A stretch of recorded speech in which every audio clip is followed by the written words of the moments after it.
ఈ రోజు మా విలేజ్ స్టైల్లో నీలిపప్పు చేస్తా ఉన్నాను. కందిపప్పునైతే నేను రాత్రిలోనే నానబెట్టుకొని వేస్తాను. దీంట్లోకి పండు మిరపకాయలు, వంకాయలు వేస్తే చాలా టేస్టీగా ఉంటుంది.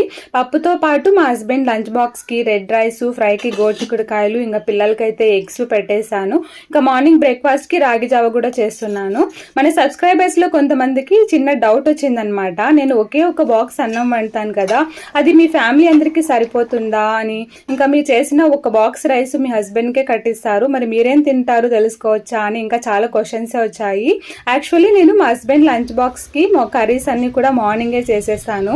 బ్రేక్ఫాస్ట్ కూడా సపరేట్గా చేస్తాను. పిల్లలకైతే ఇప్పుడు ఎగ్జామ్స్ ఉన్నాయి, బాక్స్ ఏం తీసుకుపోరు. ఇంకా బ్రేక్ఫాస్ట్లోకి అయితే ఇడ్లీ, దోశ, శనగలు ఉంటే శనగలు, ఎగ్స్ ఉంటే ఎగ్స్, ఇంకా మేమైతే వెజిటబుల్ జ్యూసెస్ ఇట్లా తీసుకుంటాం అనమాట. ఇంకా నేను చేసిన రైస్ అయితే మా హస్బెండ్ లంచ్ బాక్స్ పెట్టిస్తాను. 3 కల్లా పిల్లలు ఇంటికి వచ్చేస్తారు. ఆ పాటికి వేడివేడిగా అన్నం కానీ సంగటి కానీ చేసింటా.